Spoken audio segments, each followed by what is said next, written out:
제가 젊었을 때 신학교 다닐 때부터 전도사, 강도사, 부목사 이렇게 할 때 많은 목사님들이 조용기 목사님의 스타일을 따라 했습니다.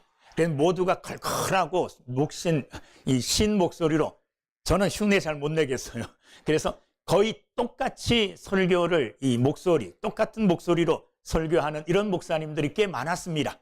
아마도 조용기 목사님을 닮고 싶은 그런 마음으로 목소리를 따라하지 않았나, 그런 생각이 듭니다. 우리는 살아가면서 누군가를 닮고 싶을 때가 있습니다.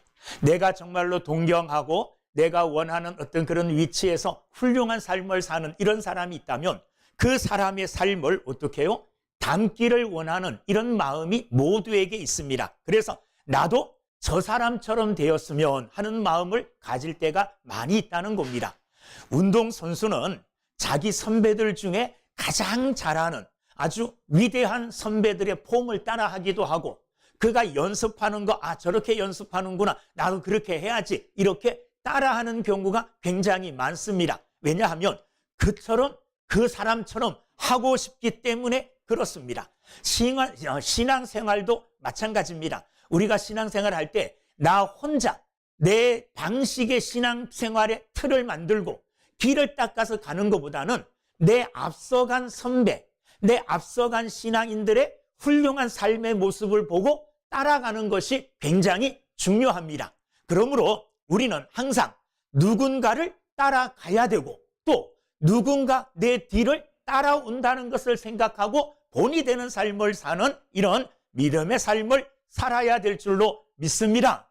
신앙생활이라는 것은 내가 어떤 방식을 만들어가는 것이 아니라 훌륭한 삶의 모범이 되는, 신앙의 모범이 되는 사람들의 뒤를 쫓아가는 겁니다. 자, 오늘 이 본문 말씀이 기록될 당시 초대교회 성도들은 굉장히 심한 고난을 받고 있는 그런 속에 있었습니다.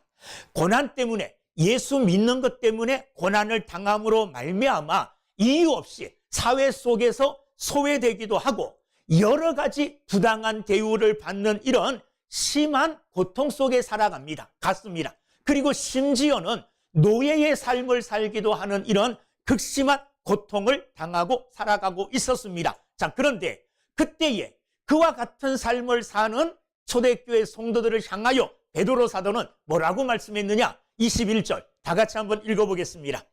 시작. 이를 위하여 너희가 부르심을 받았으니 그리스도도 너희를 위하여 고난을 받으사 너희에게 본을 끼쳐 그 자취를 따라오게 하려 하셨느니라. 자, 뭐라고 말씀하시느냐? 바로 그것이 뭡니까? 고난당하는 것. 바로 그것이 여러분들을 부르신 하나님의 목적이라는 거예요. 하나님이 왜 너희들을 불러주셨느냐 하면 고난을 위해서 불러주셨다는 겁니다.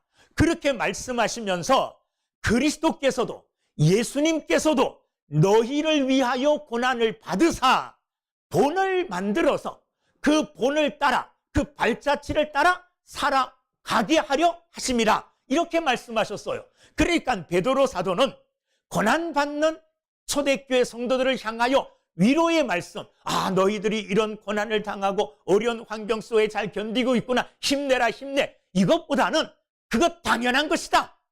하나님께서 너희를 불러주신 이유가 바로 그것 때문이다, 고난 때문이다, 이렇게 말씀하고 계시는 것을 오늘 본문 말씀에서 볼 수가 있습니다. 자, 이를 위하여 너희가 부르심을 받았으니, 고난을 위하여 부르심을 받았다는 겁니다.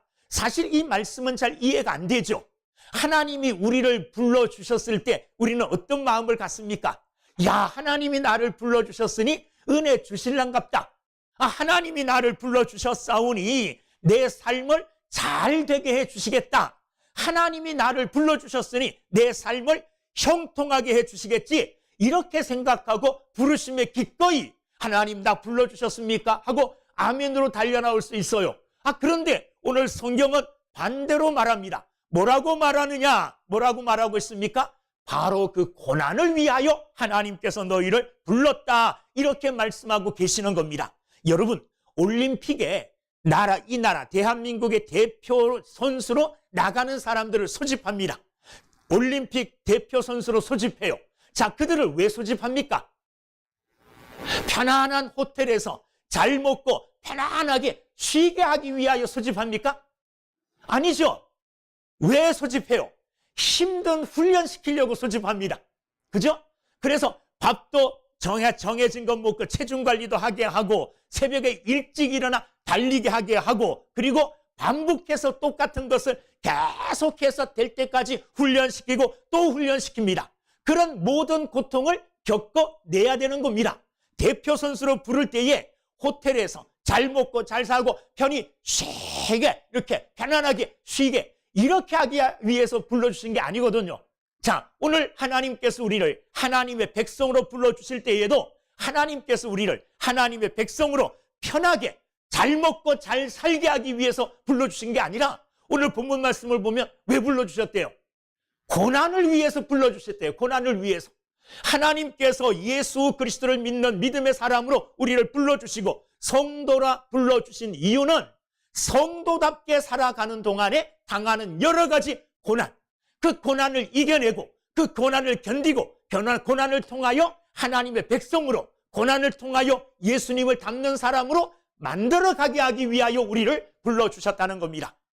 자, 그러면 야, 그 부르심에 괜히 응답했네? 이렇게 후회하는 사람들이 있을 줄 몰라요. 그러나 그 목적, 부르심의 최종 과정은 고난이에요. 그러나 그 과정의 고난이 끝난 후에 최종적으로 주어질 영광스러움을 본다면 우리는 얼마든지 그 고난을 이겨낼 수 있을 줄로 믿습니다. 자, 우리는 이렇게 생각합니다. 야, 내가 예수 잘 믿기로 결심하고 올바로 예수를 믿기로 또 교회도 열심히 다니기로 결심하는데 그렇게 살려고 다짐하고 또 그렇게 살려고 노력하는데 그렇게 살려고 노력하면 노력할수록 왜 이렇게 더 어려운 일들이 생길까? 이렇게 궁금증이 일어날 때가 있죠. 저도 마찬가지입니다. 야, 이제 진짜로 열심히 주어진 사명 잘 감당하고 있는 힘을 다하여 해야지. 아, 그러면 그렇게 생각할 때 또 그렇게 살려고 결심할 때 더 어려운 일들이 닥쳐와요. 더 힘든 일들이 닥쳐와요. 그럴 때 하나님 앞에 우리가 불평할 수 있죠. 하나님, 왜 이러시는 거예요? 나 하나님 잘 믿으려고 하고 더 열심히 봉사하고 헌신하려고 하는데 왜 이 어려운 일 주시는 거예요? 이렇게 하나님께 물으면 하나님이 뭐라고 대답하실까요? 이렇게 대답하셔요. 내가 그 고난, 그 어려움, 그거 담당하게 하기 위해서 너 부른 거야. 그거 당연한 일이야. 이렇게 말씀하시는 거예요. 그거 정상이야. 이렇게 오늘 말씀하신다는 말이에요. 여러분, 믿음의 삶을 살아가는 동안에 어려움이 닥쳐오고 고난이 닥쳐오면 여러분 왜 이럴까 궁금해하지 마시고 야, 이 일을 위해서 나를 불러주셨구나.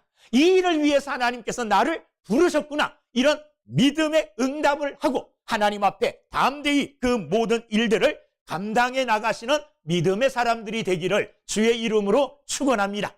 근데 하나님은요, 우리에게 그 고난을 위해서 우리를 불러주심과 동시에 그 고난을 잘 감당할 수 있는 비결을 가르쳐 주셨어요. 예수 믿고 믿음의 삶을 살아가는 동안에 고난 당해요. 고난이 찾아와요. 그런데 그 찾아오는 고난을 잘 감당할 수 있는 비결, 그것을 오늘 말씀을 통해서 우리에게 말씀해 주시는데 그 비결은 뭐냐? 예수님께서 본을 보여주셨다는 거예요. 예수님께서 고난의 본을 보여주셨다는 겁니다. 자, 21절 말씀 함께 읽어보겠습니다. 시작. 이를 위하여 너희가 부르심을 받았으니 그리스도도 너희를 위하여 고난을 받으사 너희에게 본을 끼쳐 그 자취를 따라오게 하려 하셨느니라. 자, 예수님께서 고난의 본을 보여주셨는데 가장 먼저 강조하는 게 뭐냐 하면 예수님이 받으신 그 고난은 예수님 때문이 아니라는 거예요. 예수님의 죄 때문에 예수님이 고난받을 무슨 일을 했기 때문에 고난받는 것이 아니라 예수님의 고난은 누구 때문이에요? 우리 때문이에요. 예수님이 십자가의 고난을 받으신 이유는 예수님이 뭐 잘못하고 죄를 지어서가 아니라 고난받을 어떤 일을 해서가 아니라 예수님의 십자가의 고난, 예수님이 받으신 그 모든 고난은 바로 21절 너희를 위하여 고난을 받으사, 거기 너희 속에는 여러분들이 다 포함이 돼요. 거기 너희들 속에는 저도 포함이 돼요. 우리 때문에 예수님은 고난을 받으신 겁니다. 그런데 우리 때문에 고난을 받으시되 받으신 그 고난이 우리의 뭐가 되느냐? 우리의 본이 되어진다 그랬어요. 거기 21절 읽어보면 너희에게 뭐를 끼쳤어요? 본을 끼치사 그랬어요. 우리에게 본이 된다는 말이에요. 자, 여기 본이라는 이 말은 헬라어로 히포그람모스라는 이런 말인데 이렇게 뭐 어려운 말을 쓰는데 다른 말이 아니라 밑그림이라는 말이에요. 밑그림. 무슨 말이냐 하면 초등학교 1, 2학년 때 글씨를 잘 모르잖아요. 유치원 때 애들이. 글씨를 모를 때, 글씨를 배울 때 어떤 공책을 사주느냐 하면 점선으로 글씨가 쓰여진 것 있죠. 일자라고 쓰여졌는데 그냥 실선으로 굵게 쓰인 게 아니라 가는 점선으로 얇게 써 있어요. 보이기는 하죠. 기역자도 그렇게 써 있어요. 중학교 들어가도 마찬가지예요. 뭐 A, B, C, D 이거 영어 배울 때 그렇게 점선으로 그려져 있어요. 그거예요, 점선으로. 그래서 쓰여진 이 모형, 판, 그 점선, 그 글자를 따라서 따라가면 되는 거죠. 그 점선으로 된 그 선을 따라가기만 하면 뭐가 됩니까? 글씨가 되잖아요. 예수님이 그렇게 본을 보이셨다는 겁니다. 예수님은 우리에게 고난이 닥쳤을 때의 고난을 참아라 이렇게 말로만 가르쳐 주신 분이 아니라 실제적으로 고난이라는 종이 위에 자신의 삶으로 밑그림을 다 그려놓으셨어요. 자기의 삶으로.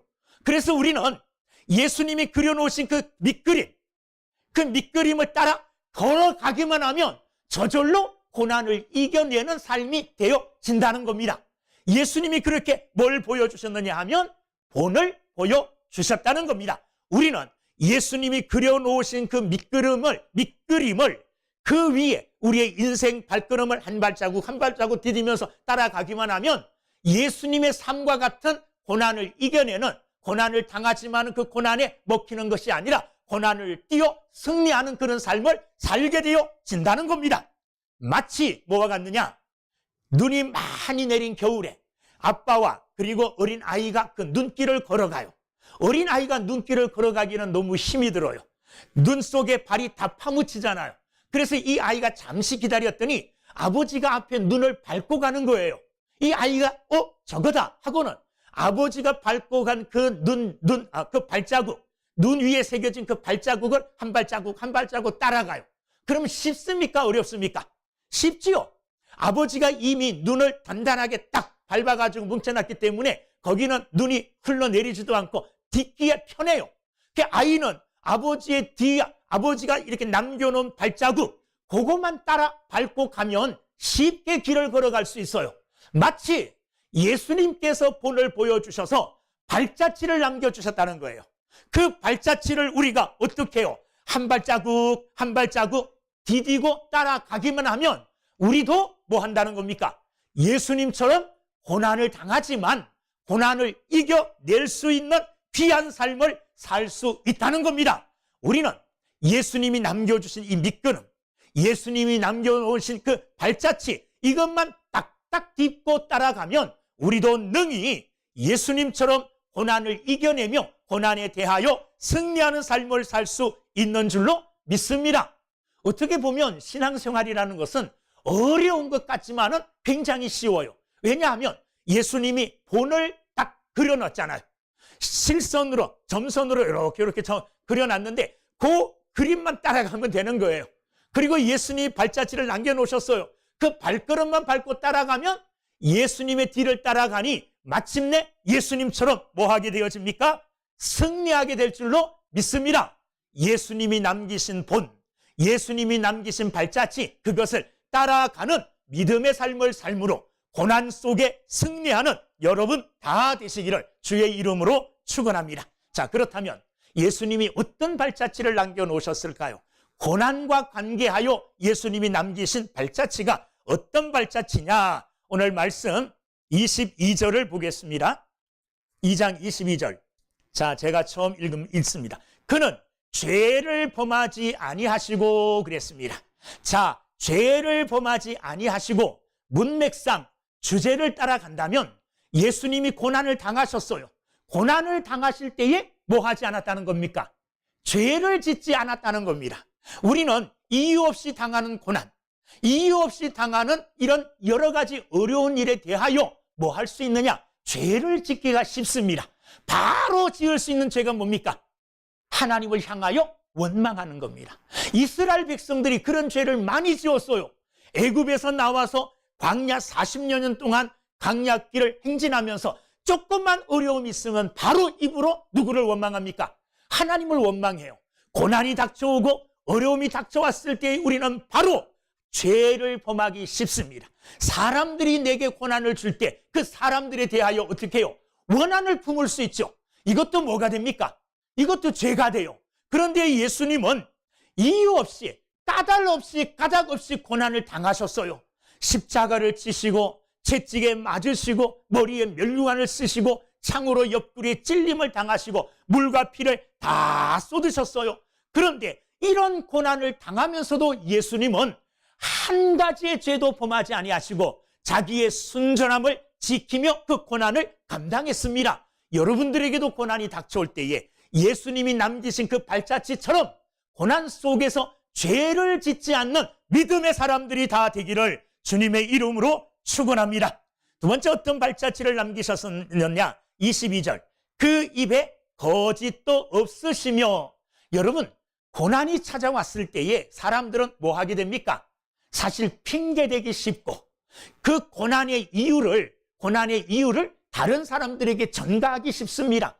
그래서 입으로 뭐 하게 되느냐 하면 거짓말도 하게 되고 입으로 변명도 하게 되고 여러 가지 이 입으로 또 거짓된 말들을 많이 하게 됩니다. 그럼에도 불구하고 예수님은 이런 고난 당할 때에 그 입에 조금의 거짓도 없으셨다는 겁니다. 아무런 변명도 하지 않으시고 거짓으로 그 고난당함을 변명하거나 또 다른 사람 때문이라고 핑계도 대지 않으셨습니다. 묵묵히 침묵함으로 그 고난을 감당하셨습니다.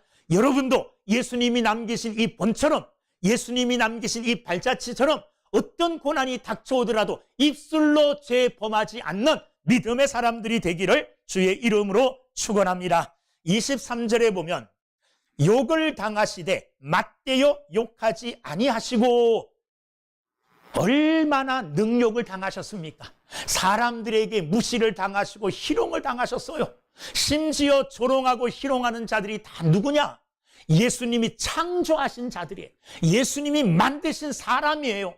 여러분, 인간과 예수님이 구분되는 가장 큰 차이는 예수님은 창조주라는 거예요. 우리는 피조물입니다. 창조주에 비하여 피조물은 아무것도 아닌 존재예요. 안 그렇습니까?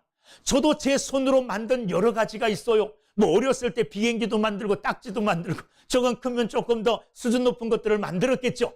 내가 만든 그것이 나를 뛰어넘을 수 없잖아요. 그런데 예수님이 만드신 피조물인 인간이 창조주이신 예수님을 향하여 침을 뱉어요. 조롱하고 희롱해요. 능욕해요. 그런데 예수님이 똑같이 갚아주시지 않으셨어요. 그런 능욕 가운데서도 욕하지 아니하시고 바로 침묵으로 그 모든 것들을 감당하셨습니다. 저와 여러분들도 내게 이유 없는 고난, 정말 억울한 고난들 닥쳐왔을 때에 예수님처럼 묵묵하게 침묵함으로 또한 입을 다물고 조용히 그 모든 것들을 믿음으로 감당하시는 사람들이 되기를 주님의 이름으로 축원합니다. 예수님이 고난 당하시면서 보이신 또 본이 뭐냐?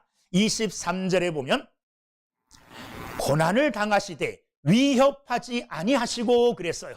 위협하지 않았다는 거예요. 여러분, 예수님에게 고난을 주는 로마 군병들, 이거 예수님에 비하면 아무것도 아닌 존재들입니다. 예수님께서 당장이라도 천군 천사들에게 호령하여 이 로마 군대를 물리칠 수 있었을까요? 없었을까요?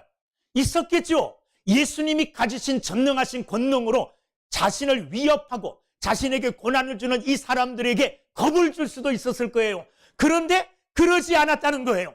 자신이 가지고 있는 권능, 권세, 이 모든 것을 다 하나도 사용하지 않으시고 묵묵히 그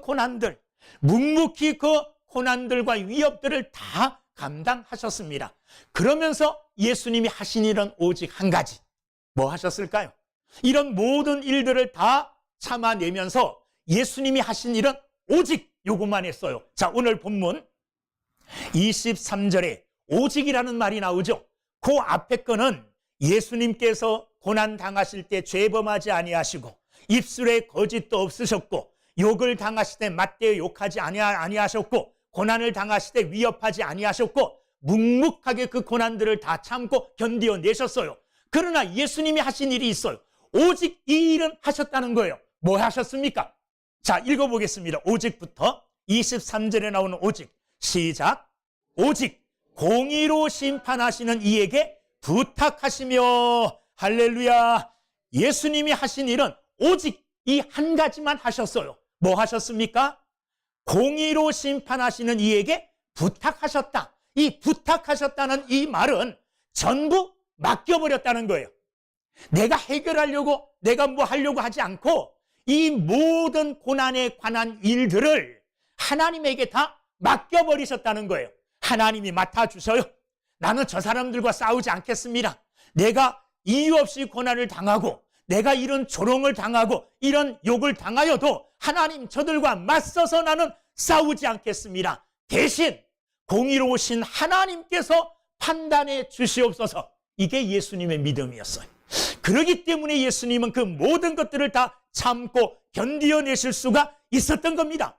여러분, 우리가 왜 화를 내고 왜 진노하고 왜 분해합니까? 분해하는 이유는 이겁니다. 내가 재판관이 되려고 할 때 이 사람과 이 사람의 어떤 다툼의 일이 있어요. 그런데 내가 이 사람과 이 사람 중에 누가 옳다는 것을 내가 판단해요. 판단한다는 것은 내가 재판장이라는 겁니까? 네, 재판장이라는 거예요. 재판장으로서 내가 판단하는 거예요. 그리고 내가 판단하여 이 사람이 잘못됐네 하니까 잘못되었다고 생각하는 그 사람을 향하여 내가 뭐 하는 겁니까? 화를 내고 진노하고 그러는 거예요. 그런데 우리가 알아야 될 것은 세상의 모든 일들의 재판관은 오직 공의로우신 하나님밖에 없다는 것을 우리는 믿어야 될 줄로 믿습니다. 거기 보십시오. 하나님은 어떻게 심판하시느냐? 공의로 심판하셔요. 그런데 우리는 공의롭게 심판 못합니다. 왜 공의롭게 심판 못합니까?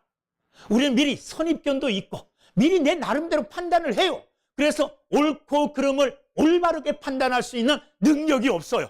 그럼에도 불구하고 내가 하나님처럼 심판자의 자리에 앉아서 내가 판단하여 내가 심판자가 되어서 네가 옳고 네가 옳지 않아 이렇게 되기 때문에 뭐 하는 겁니까?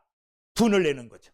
이러기 때문에 싸움이 일어나는 거예요. 그러나 결코 진짜 우리가 알아야 될 것은 나는 재판관이 아니라는 거예요. 그런데 많은 사람들이 이 땅을 살아가면서 심판자의 눈으로 살아가는 자들이 너무너무나 많아요.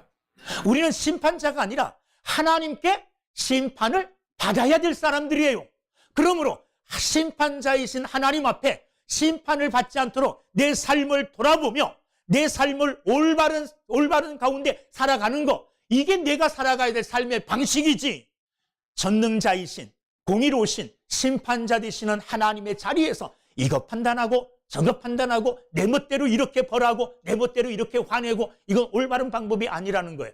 예수님은 고난을 당할 때에 아무런 말씀도 하시지 않았어요. 오직 하신 일은 뭐냐?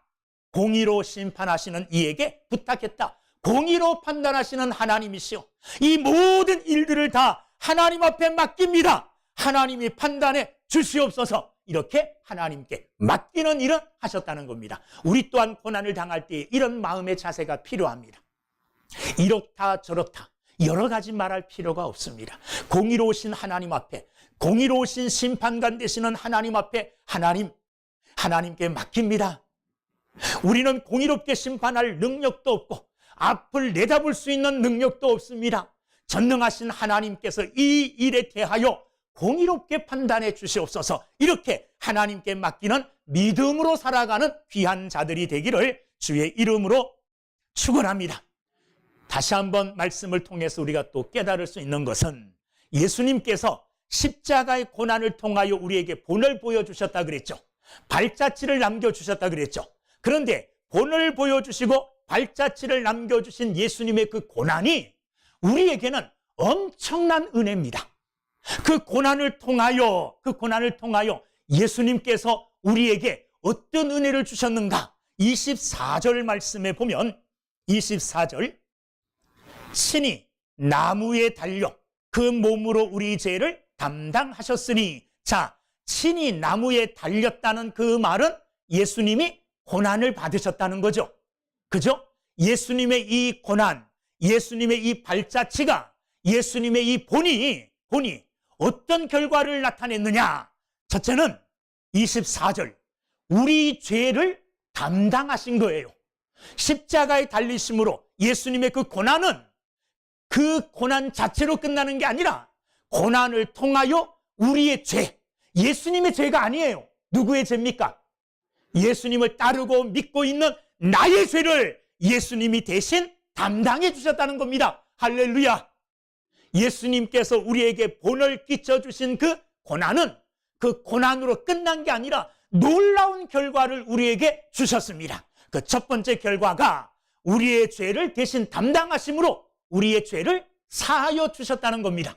두 번째, 거기 24절 읽어보면 우리로 죄에 대하여 죽고 죄에 대하여 죽는다는 말은 어떤 의미가 있습니까? 자, 죽는다는 말을 생각하기 전에 우리에게 죄가 살아있다 생각할 때는 어떤 의미가 있느냐? 죄가 살아있어 나의 주인 노릇하는 거예요. 죄가 나를 끌고 댕기는 대로 따라갈 수밖에 없어요. 그런데 예수님이 십자가의 고난 받으시고 십자가에 죽으심으로 죄에 대하여 내가 어떻게 되었느냐? 죽었다는 거예요. 무슨 말이냐? 내 삶의 주인 노릇하던 죄가 죽었다는 거예요. 죽었으니까 역사하지 못해요. 죽었으니까 아무 일도 못하는 거예요. 아무 소리 못하는 거예요. 살아있을 때는 우리에게 이런 말 저런 말 합니다. 어떤 말 합니까? 야, 니까 짓게 그러는 거죠. 잘 믿어보려 그러면 야, 니까 짓게. 왜냐하면 우리의 죄를 다 알고 있잖아요. 너 이런 죄 지었는데 이런 죄 짓고 이런 나쁜 짓 하고 살았는데 네가 뭐 한다고? 하고 자꾸만 우리를 이 죄가 걸어요. 살아있기 때문에. 그래서 자기가 원하는 방향으로 우리에게 갈고리를 빡 끼워가지고 마음대로 끌고 다니는 거예요. 가기 싫은 곳까지 가게 하고 범하기 싫은 죄까지 억지로 범하게 해요. 끌려간 다니는 거예요. 뭐에 대해서? 죄에 대해서. 죄가 살아있을 때. 그런데 예수님이 십자가에 죽으심으로 내 안에 있던 죄가 죽었대요. 죽었다는 말은 아무 행세 못한다는 말이에요. 죽었기 때문에 내 안에서 죄가 아무런 일도 못하는 거예요. 죄가 뭐 하려고 그러면 이렇게 말하면 돼요. 너 죽었잖아. 예수님이 십자가에 죽으실 때에 내 죄, 너도 십자가에서 함께 죽었잖아. 죽은 죄가 무슨 행세를 하려고 그래? 가만히 있어. 아무 능력도 없는 죄에게 이렇게 말할 수 있어요. 왜? 죽었기 때문에. 이미 죄의 값을 갚아주셔서 죄는 우리 안에서 이제 활동하지 못해요. 왜? 예수님이 죄값을 갚아주셨기 때문에 죄가 우리를 이제 정죄하지 못하거든요. 너 이런 죄를 지었지? 그럼 어떻게 하면 됩니까? 예전에는 그래, 그런 죄를 지었는데 내가 어떻게 하나님의 백성이라고 주일날 나가서 예배드릴 수 있겠어? 이렇게 죄에게 굴복했겠지만 죄에 대해서 죽은 이때는 이제 죄가 그런 말 하면 뭐라 그래요? 그래, 나 그랬어. 어쩔 건데? 그 죄는 이미 죽었잖아. 예수님이 십자가에 죽으실 때 그 죄가 같이 죽었잖아. 죽은 네가 무슨 행세를 하려고? 이렇게 담대하게 죄에 대하여 선언하면 돼요. 죄에 대하여 죽었어요. 대신 죄에 대하여 죽은 대신 뭐에 대하여 살았습니까? 24절에 보면 죄에 대하여는 죽고 뭐에 대하여 살았어요? 의에 대하여 살았습니다. 자, 살았다는 말은 활동한다는 말이잖아요. 그죠? 역사한다는 말이잖아요. 이제 죄에 대하여는 반응하지 아니하고 의에 대하여 반응하는 사람으로 살아간다는 말입니다. 의에 대하여. 의를 행하고자 애쓰고 의를 이루고자 힘쓰는 이런 의에 대하여 반응하는 새로운 삶을 살게 되었다는 겁니다. 뭐로 말미암아? 우리에게 고난의 본을 보여주시기 위하여 십자가에서 고난의 본을 보여주신 그 일로 말미암아 죄가 사하여지고 죄에 대하여는 죽고 의에 대하여는 산 자가 되었다는 것을 여러분 믿으시기를 주님의 이름으로 축원합니다. 이 십자가의 죽으심, 예수님의 고난을 통하여 25절 또 어떤 은혜가 우리에게 주어졌느냐? 25절 함께 읽어보겠습니다. 시작. 너희가 전에는 양과 같이 길을 잃었더니 이제는 너희 영혼의 목자와 감독 되신 이에게로 돌아왔느니라. 할렐루야. 예수님이 우리 대신 십자가에서 고난 받으시기 전에는 우리는 길을 잃고 방황하는 자들이었어요. 어느 길로 가야지 구원받을 수 있고 어떤 길로 가야지 영원한 생명을 얻을 수 있는지 길을 알지 못하는 방황하는 인생이었다는 겁니다. 그런데 예수님께서 십자가에 죽으심으로 예수님이 우리에게 길을 보여주셨습니다. 할렐루야. 예수님이 이렇게 말씀하셨어요. 내가 곧 길이요 진리요 생명이니 나로 말미암지 않고는 아버지께로 올 자가 없느니라. 예수님이 친히 뭐가 되어주셨습니까? 길이 되어주셔서 길 잃고 방황하는 우리에게 친히 안내자가 되어주셨습니다. 어떻게 안내자가 되어주셨습니까? 우리 대신 십자가에서 고난받으심으로 말미암아 우리 인생의 안내자, 우리 인생의 길이 되어주셔서 우리 영혼의 목자가 되시는 하나님, 영원한 안식처가 되시는 아버지 품으로 올 수 있게 되었다는 겁니다. 뭐로 말미암아? 예수님을 통하여, 예수님이 열어주신 생명의 길을 통하여 길 잃은 우리가 생명의 길을 찾아 아버지께로 나아가는 믿음의 길을 얻었다는 겁니다. 할렐루야. 이 모든 하나님의 은혜가 뭐로 말미암아 이루어졌습니까? 십자가의 고난을 통하여 이루어졌습니다. 예수님은 고난 받으실 때에 아무 말씀하시지 않았어요. 억울하셨을 거예요. 그리고 피조물에게 고난 당하실 때, 조롱 당하실 때 얼마나 억울하셨겠습니까? 그럼에도 불구하고 아무 소리 안 하시고 그 모든 일들을 다 감당하심으로 오늘 우리의 죄를 사하여 주시고 우리로 하여금 죄에 대하여는 죽고 의에 대하여 살게 하시고 하나님께 나아가는 길을 열어주심으로 아버지 앞에 믿음으로 담대하게 나아가는 삶을 살게 되었습니다. 여러분, 우리 또한 이 땅에 하나님께서 이 땅에서 우리를 불러주신 이유는 고난받게 하기 위하여 불러주셨다는 거예요. 고난을 두려워하지 마십시오. 우리가 당하는 고난을 이길 수 있는 귀중한 비결이 있어요. 그것은 예수님께서 새겨놓으신 본을 따라 걸어가는 거예요.